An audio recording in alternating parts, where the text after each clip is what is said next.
Good evening students, कैसे हैं आप सब। होप आप सब बहुत अच्छे होंगे, साथ ही आपकी पढ़ाई भी बहुत अच्छी चल रही होगी। तो चलिए 71st बीपीएससी को लेकर जो हम बिहार स्पेशल सेशन चला रहे हैं उसको कंटिन्यू करते हैं। और जो लोग नए जुड़े हैं उनको बता दें कि ये बिहार से जुड़े जितने भी पार्ट बिहार का हिस्ट्री हो, ज्योग्राफी, पॉलिटी, इकोनॉमी, उन सारे पार्ट्स को हम कवर अप कर रहे हैं। क्वेश्चन MCQs के थ्रू में यहाँ पर हम सारे काम कर रहे हैं। तो अभी हमने हिस्ट्री स्टार्ट कर दिया जिसमें हमने कुछ पार्ट कर लिया है, कुछ क्वेश्चन को कवर अप कर लिए हैं। जिन्होंने नहीं किया है प्रीवियस क्लासेस जाकर वो कर ले और उसके बाद फिर आप यहाँ से करें ताकि आप चीज़ों को कंटिन्यू, आपके पास बहुत सारे क्वेश्चंस आ जाए। और हम लोग यहाँ पर एक्सप्लेनेशन भी कर रहे हैं ताकि आपके पास कुछ एक्स्ट्रा फैक्ट्स, कुछ कॉन्सेप्ट भी आपको पता हो। ठीक है, तो चलिए बिहार का इतिहास हमने शुरू कर दिया था जिसमें कुछ पार्ट हो चुका है। प्रीवियस क्लास में हमने जैन धर्म और बौद्ध धर्म को कंप्लीट किया और आज हमारा टॉपिक है मगध साम्राज्य का उत्थान। क्लियर है। तो यानी कि आज का जो सवाल आपके पास आने वाला है वो मगध साम्राज्य यानी कि मगध एम्पायर से होने वाला है। तो चलिए प्रिपेयर्ड हो जाइए और जल्दी जल्दी अपने मेरे सवालों के जवाब को आप देते चलेंगे बिना आप ऑप्शन देखें। होपफुली मैं यही उम्मीद करती हूँ। ठीक है, तो चलिए पहला क्वेश्चन हम देखते हैं। पहला क्वेश्चन है हमारा कि प्राचीन भारत में साम्राज्यवाद की शुरुआत और विकास का श्रेय दिया जाता है। यानी कि प्राचीन भारत में आप एक शब्द में आप समझेंगे कि आपको साम्राज्यवाद यानी कि साम्राज्य से रिलेटेड सवाल हो रहा है कि इसकी शुरुआत किसने की और इसका विकास किसने किया। तो ऑप्शन है मगध, कन्नौज, वज्जी, विदेह। और इस टाइप के क्वेश्चन में अगर आप गलती कर रहे हैं तो बिल्कुल बहुत आप अवेयर हो जाइए, सचेत हो जाइए, क्योंकि ये सब इंपॉर्टेंट क्वेश्चन और बहुत ही ज़्यादा आप कह सकते हैं कि आप इसमें फैक्ट तो है ही, कॉन्सेप्ट भी है। ठीक है, तो आपका आंसर क्या होगा? मगध। ठीक है, तो देखिए मगध आपको पता होना चाहिए, जो स्टोरी है कि आपको पता होना चाहिए कि 6th सेंचुरी BC में, ठीक है, 6th सेंचुरी BC में क्या हुआ था? 16 महाजनपदों का उदय हुआ था। ठीक है, 6th सेंचुरी BC में क्या हुआ था? 16 महाजनपदों का उदय हुआ था। उसी में से उन 16 महाजनपद में से एक महाजनपद था कौन? मगध। और मगध जो था वो सबसे शक्तिशाली रहा। ठीक है, और यही आगे चलकर यही मगध महाजनपद जो था वो आगे चलकर क्या बन गया? साम्राज्य बन गया, यानी कि एम्पायर बन गया। तो पहला एम्पायर जो स्टेब्लिश होता है वो होता है 6th सेंचुरी BC में। कौन सा एम्पायर? तो मगध एम्पायर। ये आपको ध्यान में रखना है। ठीक है, और 6th सेंचुरी BC की अगर जिक्र हो रही है तो ये ध्यान रखेंगे कि 6th सेंचुरी BC जो था ये दूसरा अर्बनाइजेशन भी था, यानी कि दूसरा नगरीकरण। पहला तो हड़प्पा में हो चुका था और दूसरा नगरीकरण कब होता है? 6th सेंचुरी BC में। ये आपको ध्यान रखना है। यहीं से इकोनॉमी जो है वो हमारा मोनेटाइज होना शुरू किया। यहीं पर हमने सबसे पहली बार सिक्कों का प्रयोग किया। लेकिन कैसे सिक्के? तो आहत सिक्के। ठीक है, तो आहत सिक्के यहाँ पर हमने प्रयोग किया। ठीक है, तो ये सारी चीज़ें आपको बेसिक बात पता होनी चाहिए, क्योंकि अगर आपको महाजनपद क्लियर है तो आपको इजीली पता होगा कि उन 16 महाजनपदों में से एक था मगध और वही आगे चलकर क्या बनता है? एक एम्पायर बनता है। ठीक है, तो पहला एम्पायर प्राचीन भारत का। क्लियर है? ठीक है, चलिए अगला क्वेश्चन देख लें हम। अगला क्वेश्चन है हमारा कि मगध राज्य की आरंभिक राजधानी थी। तो मगध की आरंभिक राजधानी गिरिव्रज, पाटलिपुत्र, वैशाली, गया।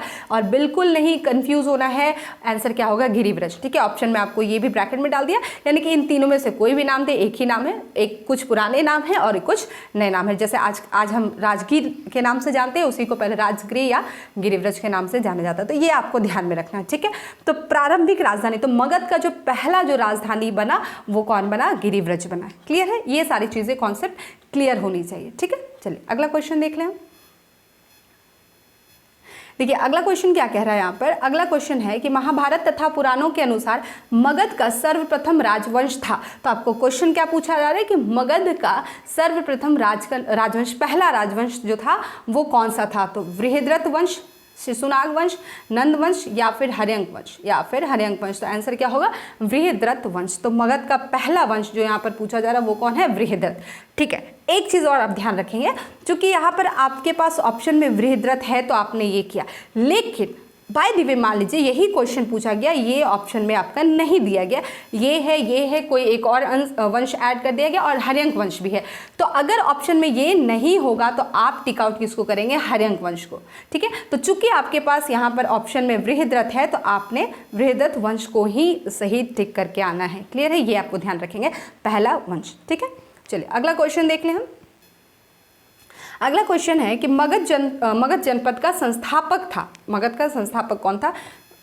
बृहद्रथ तथा जरासंध। ठीक है, महापद्मानंद, शिशुनाग उपयुक्त में से कोई नहीं, बिल्कुल क्लियर होना चाहिए, बिल्कुल वृहद्र। ठीक है, ये भी नाम अक्सर आपको यही नाम पूछेगा, ऑप्शन में देते हैं। ठीक है, तो ये आपको ध्यान रखना, ऑप्शन नंबर ए वृहद्रथ एवं जरासंध। ठीक है, चलिए अगला क्वेश्चन देख लें हम।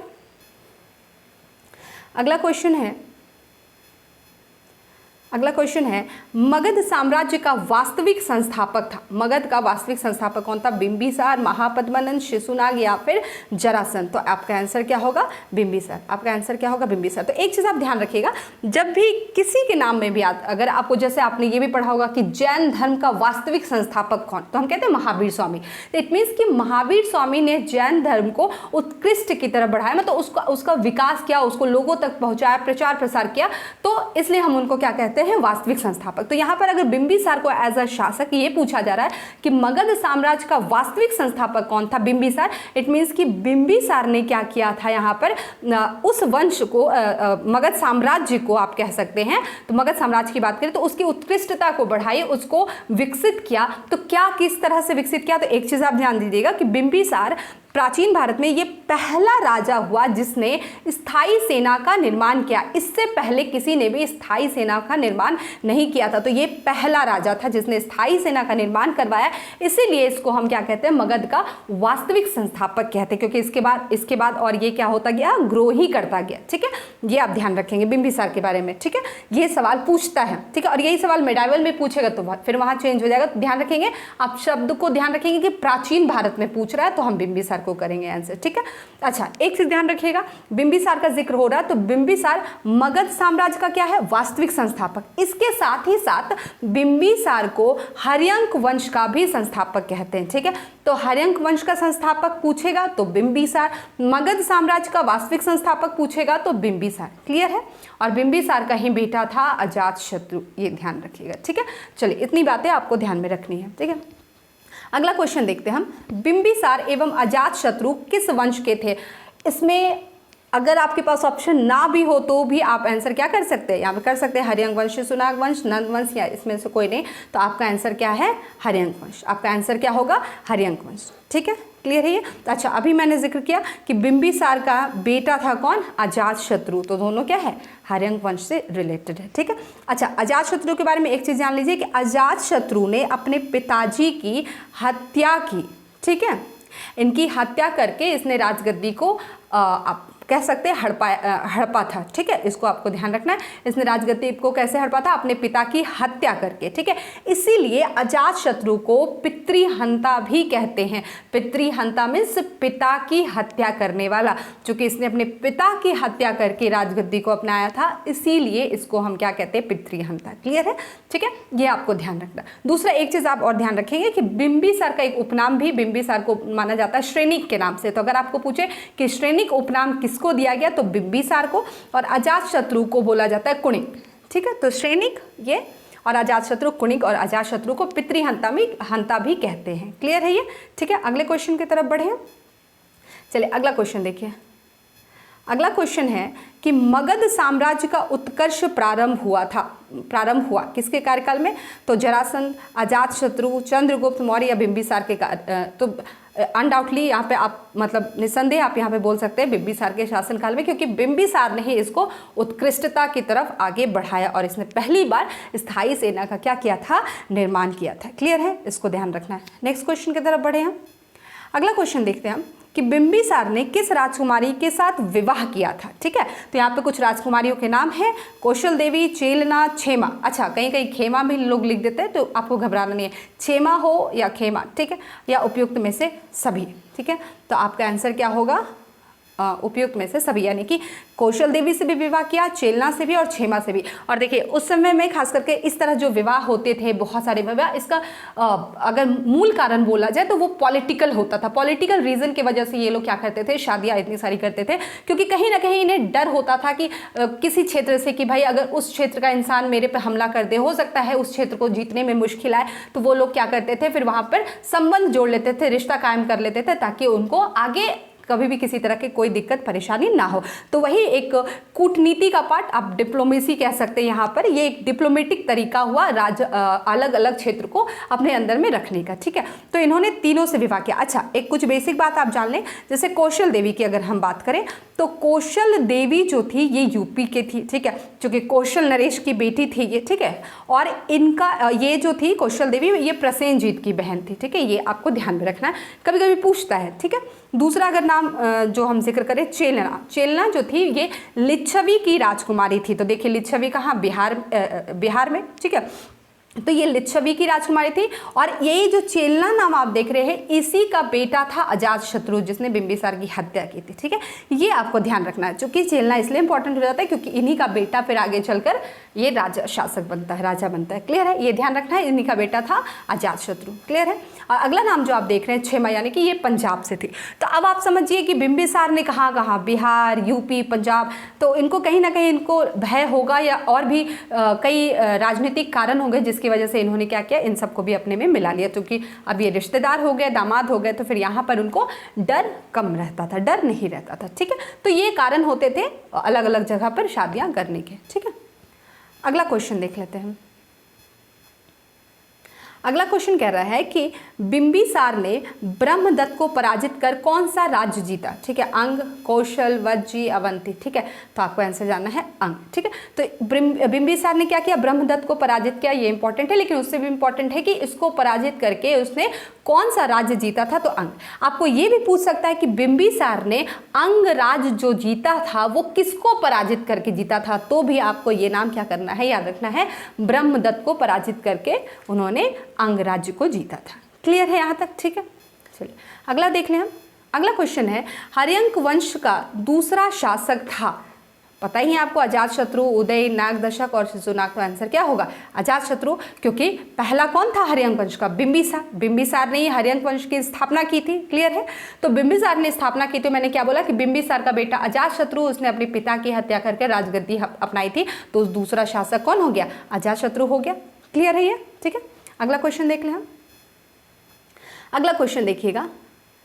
अगला क्वेश्चन क्या कह रहा है कि राजगीर में दुर्ग तथा स्तूप की स्थापना मगध के किस शासक ने की थी, ठीक है। तो यहाँ पर ऑप्शन क्या है आपका, बिंबिसार, अजातशत्रु, उदयन या उपयुक्त में से कोई नहीं, या उपयुक्त में से कोई नहीं। तो आपका आंसर क्या होगा, आपका आंसर होगा अजातशत्रु। क्लियर है। तो ये आपको ध्यान रखना, तो आप एक ऐसे नोट में हल्का लिख लेंगे कि अजातशत्रु ने राजगीर में दुर्ग तथा स्तूप की स्थापना की थी। मगध आपको पता ही है कि ये मगध के शासक है, ठीक है। तो ये आपको ध्यान रखना। क्लियर है। चलिए अगला क्वेश्चन देख लें हम। अगला क्वेश्चन है, वज्जी संघ के लिच्छवियों को पराजित करने वाला मगध का शासक था, ठीक है। तो वज्जी संघ के लिच्छवियों को पराजित करने वाला मगध का शासक ऑप्शन है बिंबिसार, अजातशत्रु, नागदशक या उपयुक्त में से कोई नहीं। तो आप ध्यान रखिएगा कि अपने ही नानी घर में हमला करने वाला कौन था, अजातशत्रु। अब नानी घर कैसे, क्योंकि अभी मैंने आपको बताया कि इनकी माता का नाम क्या था, चेलना। चेलना कहाँ की थी, लिच्छवी की थी। तो इनका क्या हो गया, ये नानी घर हुआ और इन्होंने अपने ही नानी घर में क्या किया, अटैक कर दिया, ठीक है। ये इंपॉर्टेंट है, कहानी जान लीजिए। लेकिन ये कहानी इसलिए इंपॉर्टेंट है क्योंकि यहीं पर अजातशत्रु ने पहली बार महाशिलाकंटक का प्रयोग किया था। तो ये सवाल आपको पूछता है कि महाशिलाकंटक का प्रयोग सबसे पहली बार किसने किया या फिर इसकी शुरुआत किसने की, तो आपको पता होना चाहिए कि इसकी शुरुआत की अजातशत्रु ने, ठीक है। तो महाशिलाकंटक समझते हैं आप लोग, जो गुलेल आपने अगर देखा होगा, छोटा सा गुलेल आपने खेला भी होगा कभी बचपन में, तो गुलेल को का ही व्यापक रूप, या फिर आप ये देखते होंगे ना, एंग्री बर्ड आप खेलते होंगे फोन में, एंग्री बर्ड जिस तरह से, तो उसी तरह से ये रहता था, बड़ा सा गुलेल शेप रहता था। उसी में बड़े बड़े चट्टानों को, बड़े बड़े पत्थरों को क्या किया जाता था, उसमें जैसे हम गुलेल में पीछे फेंक के उसको मारते हैं, तो उस तरह से हमला किया जाता था। तो ये पहला प्रयोग महाशिलाकंटक का किसने किया था, अजातशत्रु ने किया था। तो ये ध्यान में रखेंगे कि अजातशत्रु ने किस युद्ध में, किसके साथ युद्ध में महाशिलाकंटक का प्रयोग किया था, तो आप ध्यान रखेंगे लिच्छवियों के साथ। क्लियर है। तो चूंकि आपको अगर कहानी याद होगा तो आप इसको इजीली कर सकते हैं, ठीक है। तो इतनी बातें आपको ध्यान में रखनी है, ठीक है। अगला क्वेश्चन देखते हैं हम।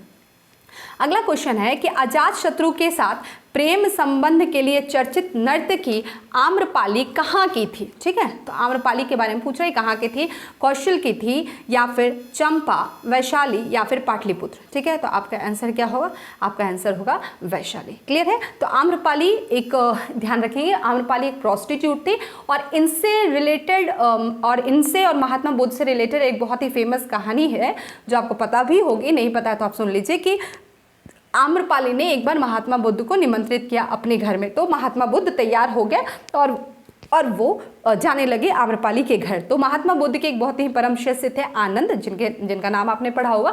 आनंद ने कहा अपने गुरु से कि गुरुजी आप, गुरुदेव आप उसके घर क्यों जा रहे हैं, आपको भी पता है कि वो क्या है, प्रोस्टिट्यूट है, तो वहाँ आप जाएंगे तो वहाँ क्या होगी, आपकी बदनामी होगी, लोग आपको ही गलत कहेंगे। तो वहाँ पर महात्मा बुद्ध ने अपने शिष्य को समझाया, आनंद को समझाया कि देखिए दीप जो है वो अंधकार में ही हम जलाते हैं, जहाँ रोशनी होती है वहाँ पर हम दीपक नहीं जलाते हैं।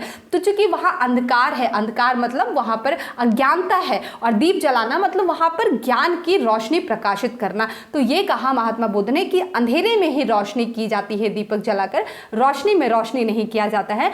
और दूसरा बात, मेरा वहाँ जाना भी इसलिए ज़रूरी है क्योंकि अगर मैं वहाँ जाकर दूषित हो जाता हूँ, इट मीन्स कि मैंने अभी तक जो भी ज्ञान प्राप्त की है वो बेकार है, मुझे और ज्ञान प्राप्ति और तपस्या करने की ज़रूरत होगी, यानी कि ये मेरी भी परीक्षा होगी अगर मैं वहाँ जाकर दूषित नहीं होता हूँ तो। और फिर ये बोला जाता है कि उसके बाद से महात्मा बुद्ध के जाने के बाद फिर आम्रपाली भी क्या हो गए, इनके शिष्य हो गए। ठीक है, तो इतनी बातें आपको ध्यान में रखनी है। ठीक है, चलिए अगला क्वेश्चन देख ले हम। देखिए कहानियाँ जानना इसलिए पता होता है क्योंकि कभी कभी क्या होता है कि बहुत से सवाल हमें नहीं पता होते, लेकिन अगर हमें कहानी पता है तो उस कहानी से रिलेट करके हम बहुत से क्वेश्चंस को क्या कर लेते हैं, सॉल्व कर लेते हैं। देखिए अगला क्वेश्चन देखिए, अजातशत्रु ने किस राज्य के साथ युद्ध में प्रथम बार रथ मूसल तथा महाशिलाकंटक नामक हथियारों का प्रयोग किया? अंग, कौशल, लिच्छवी, उपयुक्त में से कोई नहीं। तो आपका आंसर क्या होगा, लिच्छवी। तो अभी मैंने बोला, क्योंकि अभी मैंने आपको वो कहानी सुना दिया तो आपको पता होना चाहिए, अगर आपको वो स्टोरी याद है तो आपको भी पता है कि उसने अपने अजातशत्रु ने अपने नानी घर में हमला किया था। और मैंने चेलना का जिक्र इसलिए किया क्योंकि वो लिच्छवी की राजकुमारी थी, क्योंकि वो अजातशत्रु की माता थी, इसलिए उनकी माता का भी रोल यहाँ पर इंपॉर्टेंट हो जाता है। तो आपको पता होना चाहिए कि उनकी माता जो है वो लिच्छवी से बिलोंग करती थी। तो आपको देखिए ओवरऑल स्टोरी पता है तो आप वहाँ पर ईजिली क्या कर सकते हैं, कनेक्ट कर सकते हैं। तो ध्यान रखिएगा, रथ मूसल तथा महाशिलाकंटक का प्रयोग कहाँ पर, लिच्छवी में पहली बार किया गया था। ठीक है, आगे बढ़े। अगला क्वेश्चन देखें। अगला क्वेश्चन है कि प्रथम मगध साम्राज्य का उत्कर्ष किस शताब्दी में हुआ? आई थिंक शायद पहला ही क्वेश्चन अभी हमें मिला था जिसमें हमने जिक्र किया था कि मगध साम्राज्य का जो उत्कर्ष हुआ वो कब हुआ था, तो वो हुआ था 6ठी शताब्दी ईसा पूर्व में। ठीक है, तो ये आप ध्यान रखेंगे। ठीक है, तो यहाँ पर कहाँ है, ये 4ठी शताब्दी, 6ठी शताब्दी, हाँ, तो ये आपका आंसर ऑप्शन नंबर बी। ये नहीं होगा, ये नहीं होगा, ये नहीं होगा। क्लियर है। तो 6ठी शताब्दी ईसा पूर्व में क्या हुआ था, मगध साम्राज्य का उत्कर्ष हुआ था। क्लियर है। ठीक है, और देखिए बीपीएससी 42वीं बीपीएससी में ये सवाल पूछा भी गया है। तो सवाल, ठीक है, सवाल रहेंगे, हो सकता है सवाल का जो पैटर्न है, सवाल के पूछने का जो तरीका वो थोड़ा घुमा के पूछ दे। ठीक है, इजीली ना पूछ के, इधर से ना पूछ के उधर से पूछ दे, लेकिन अगर आपका कॉन्सेप्ट क्लियर है तो आपको कोई भी सवाल को हल करने में परेशानी नहीं होगी। क्लियर है। चलिए अगला क्वेश्चन देख ले हम। पाटलिपुत्र नगर की स्थापना किस शासक ने की थी? बिंबिसार ने, उदयन ने, अजातशत्रु ने, नागदशक ने? बहुत इंपॉर्टेंट क्वेश्चन है। आंसर क्या होगा, उदयन। क्लियर है, आंसर क्या होगा, उदयन। अच्छा देखिए, उदयन के बारे में एक चीज जान लीजिए कि इससे पहले, उदयन से पहले जो शासक थे यानी कि बिंबिसार एवं अजातशत्रु, मतलब इससे पहले थे अजातशत्रु और उससे पहले थे बिंबिसार। ठीक है, तो बिंबिसार और अजातशत्रु के समय अगर आपको राजधानी पूछे तो आपको पता होना चाहिए राजगृह। ठीक है, जिसको गिरिव्रज भी कहते हैं। तो क्योंकि आपको भी पता है कि मगध की प्रारंभिक राजधानी क्या थी, राजगृह थी। ठीक है, और बिंबिसार ने और अजातशत्रु ने राजधानी परिवर्तन नहीं किया था। पहली बार उदयन ने क्या किया, पाटलिपुत्र नगर बसाया और उसी नगर को फिर क्या कर दिया, अपना राजधानी बनाकर ये रख दिया। ठीक है, तो ध्यान रखेंगे, पहला राजधानी परिवर्तन कोई कर रहा है तो वो कर रहा है उदयन, जिसने राजधानी परिवर्तित गिरिव्रज से यहाँ पर पाटलिपुत्र कर दिया। क्लियर है, ये आपको ध्यान में रखना है। ठीक है, चलिए अगला क्वेश्चन देख लें हम।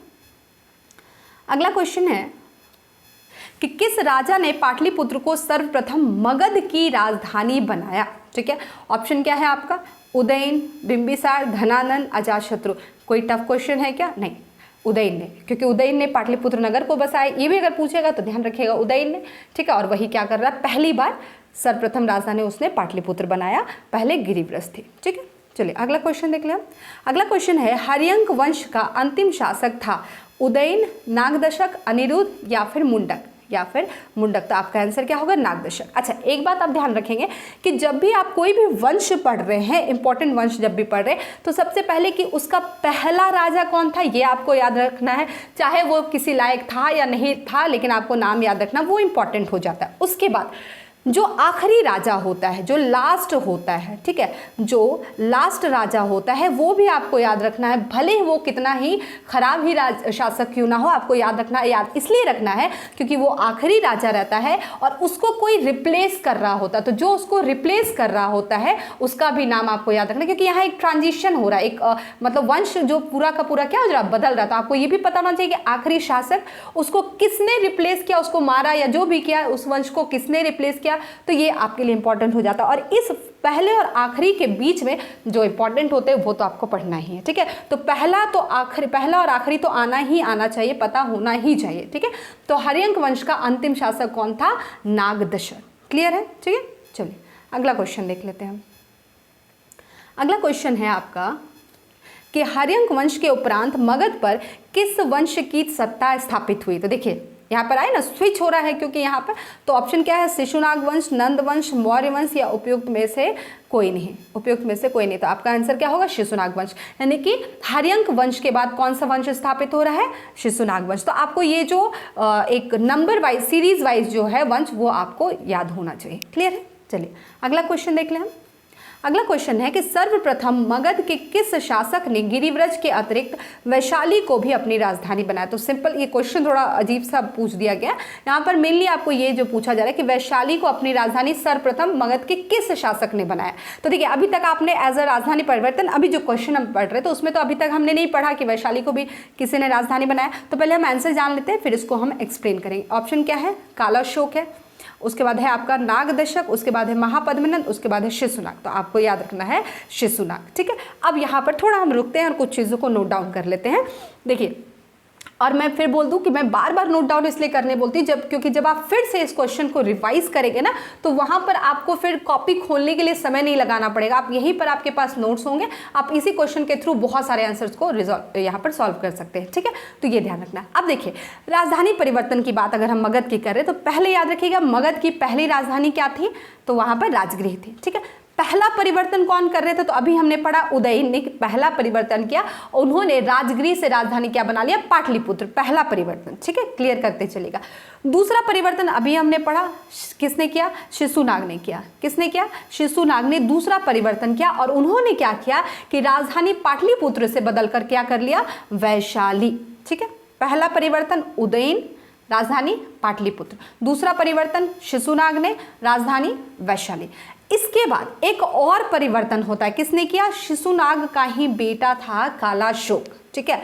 इसने फिर से राजधानी परिवर्तन किया और राजधानी परिवर्तित करके इन्होंने राजधानी बना लिया पाटलिपुत्र, जिसने उदयन ने जिसे बनाया था, ठीक है।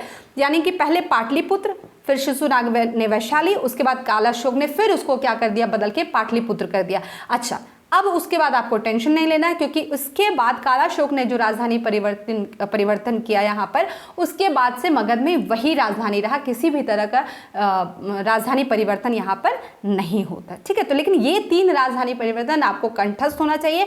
पहला राजधानी परिवर्तन पाटलिपुत्र, किसके द्वारा, उदयन द्वारा। दूसरा परिवर्तन वैशाली, किसके द्वारा, शिशुनाग द्वारा। तीसरा परिवर्तन कालाशोक, शिशुनाग का बेटा, पाटलिपुत्र। क्लियर है। चलिए, उसके बाद से कोई परिवर्तन नहीं, तो ये आपको ध्यान में रखना है। चलिए अगला क्वेश्चन देख लेते हैं। अगला क्वेश्चन जो है आपका वो है, किस शासक ने पाटलिपुत्र को पुनः राजधानी बनाया और तब से मगध साम्राज्य की राजधानी पाटलिपुत्र ही रही। अभी मैंने बोला, ठीक है, अभी मैंने बोला कि आखिरी शासक जो था वो कौन था, मतलब आखिरी परिवर्तन जो किया था वो किसने किया था, कालाशोक ने, ठीक है। तो आपका आंसर क्या होगा, कालाशोक, ठीक है। एक चीज ध्यान रखेंगे, कालाशोक की बात हो रही है, कालाशोक को काकवर्ण भी कहते थे, काकवर्ण के उपनाम आप कह सॉरी उपनाम आप कह सकते हैं, क्योंकि काक वर्ण मतलब होता है, काक मतलब काला, वर्ण मतलब रंग, ठीक है, यहाँ पर बताया जा रहा है। तो ये काले रंग का था, यानी कि काला शोक का जो चेहरा का कलर था, जो बॉडी का कलर था वो ब्लैक था, इसलिए इसको काक वर्ण के नाम से भी जाना जाता है। क्लियर है, ये पूछता है सवाल, इसलिए मैंने यहाँ पर एक एक्स्ट्रा आपको ये बता दिया। ठीक है, चलिए अगला क्वेश्चन देख लें हम। अगला क्वेश्चन है, द्वितीय बौद्ध संगीति का आयोजन किसके शासन काल में हुआ था? ठीक है, ऑप्शन क्या है आपका? अजातशत्रु, नागदशक, चंद्रगुप्त मौर्य या काला अशोक। तो आंसर क्या होगा आपका? काला अशोक। अच्छा देखिए, बौद्ध संगीति और जैन संगीति, जैन संगीति दो हुई है, तो आपको पता होना चाहिए दोनों का कि कौन कब हुआ, उसके किसके शासनकाल में हुआ, अध्यक्ष कौन था और ये क्यों हुआ, मतलब दोनों संगीति में क्या चीजें हुई। ठीक है, ये बौद्ध संगीति की बात करें तो 4 बौद्ध संगीति हुई, जिसमें चारों के डेट पता होने चाहिए, कब कब हुए, किसके शासनकाल में, अध्यक्ष कौन था और उसमें क्या चीजें हुई थी, हर संगीति में क्या क्या चीजें हुई थी, तो ये आपको पता होना चाहिए। अगर इतना आपको पता है तो फिर बौद्ध संगीति या जैन संगीति से किसी भी सवाल को आप नहीं छोड़ेंगे, वो इजिली आप करके आ सकते हैं। ठीक है, चलिए अगला क्वेश्चन देख लें हम। देखिए अगला फिर आपका आ गया ना, बौद्ध संगीति से है। ठीक है, तो यहाँ पर तो पूछा जा रहा है, वहाँ पर अलग अलग पूछ सकता है। ठीक है, यहाँ पूछा जा रहा है कि द्वितीय बौद्ध संगीति का आयोजन कहाँ हुआ था। ठीक है, वैशाली, पाटलिपुत्र, राजगृह या कुंडलवन। तो आपका आंसर पता होना चाहिए वैशाली में, द्वितीय बौद्ध संगीति। ठीक है, अगला क्वेश्चन देख लेते हैं हम। अगला क्वेश्चन है, द्वितीय बौद्ध संगीति की अध्यक्षता की थी सावकमीर, महाकश्यप, मोगलीपुत्र, तिस्य, वसुमित्र। अच्छा, ये आंसर होगा सावकमीर, जिसको हम लोग सर्वकामी के नाम से जाना जाता है, तो सॉरी सर्वकामी भी कहते हैं। तो सर्वकामी मिले या ये मिले, एक ही नाम। ठीक है, तो अलग अलग जगह थोड़ा, क्योंकि प्राचीन नाम है तो थोड़ा इधर उधर आपको देखने को मिलेगा। ठीक है, तो सर्वकामी। क्लियर है आंसर। उसके बाद देख ले अगला क्वेश्चन है। अगला क्वेश्चन क्या कह रहा है हमारा कि नंद वंश का संस्थापक था। नंद वंश का संस्थापक कौन था? महापद्मानंद, धनानंद, मुंड या उपयुक्त में से कोई नहीं। अच्छा देखिए, नंद है तो महापद्मानंद में भी नंद है और धनानंद में भी नंद है, तो कंफ्यूज मत हो जाइएगा। ठीक है ना, आपको ये इजीली पता होना चाहिए कि नंद वंश का संस्थापक जो था वो था महापद्मानंद। क्लियर है। अच्छा, महापद्मानंद का जिक्र आ रहा, तो कुछ बातें आप जान लीजिए कि महापद्मानंद को उत्तर भारत का पहला महान शासक बोला जाता है। ठीक है, इसको नॉर्थ इंडिया का प्रथम महान शासक बोला जाता है। किसको? महापद्मानंद को। ठीक है, ये ध्यान रखेंगे। अच्छा, एक चीज ध्यान रखेंगे, ये क्या था? ये शूद्र था। ठीक है, ये शूद्र थे और इन्होंने खुद को क्या बोला? भार्गव बोला। भार्गव मतलब दूसरा परशुराम, इन्होंने खुद को बोला। ठीक है, और इसने खुद को सर्वछत्रांतक की उपाधि दी। ठीक है, तो आपको अगर पूछे कि सर्वछत्रांतक की उपाधि किसने खुद को दी या किसने लिया या किसको बोला जाता है, तो ध्यान रखेंगे महापद्मानंद। ठीक है, क्लियर है। तो देखिए अगला क्वेश्चन देख लेते हैं। अगला क्वेश्चन है, मगध के किस शासक को कली का अंश परशुराम अवतार? देखिए वही सवाल आ गया। क्षत्रियों का नाशक, सर्वछत्रांतक, एक छत्र और एक राट कहा गया। तो देखिए और सारे आपको नाम मिल गए। तो कली का अंश यानी कि परशुराम अवतार बोले, या फिर आपको भार्गव पूछे, या क्षत्रियों का नाशक बोले, सर्वछत्रांतक बोले, एक राट बोले, तो इतने सारे नाम कोई भी पूछेगा तो आपको पता ही है। ठीक है, मैं फिर भी ऑप्शन यहाँ पर टिक आउट मैंने कर दिया, तो आपका आंसर क्या होगा? महापद्मानंद। क्लियर है। तो इतनी बातें आपको क्या करनी है? ध्यान में रखनी है, क्योंकि ये बहुत ज़्यादा इंपॉर्टेंट पार्ट है एंशिएंट हिस्ट्री का ये। ठीक है, तो चलिए आज के लिए इतना ही, फिर नेक्स्ट क्लास में मिलेंगे कुछ और नए क्वेश्चंस के साथ और कॉन्सेप्ट के साथ। तब तक के लिए thank you, have a nice day.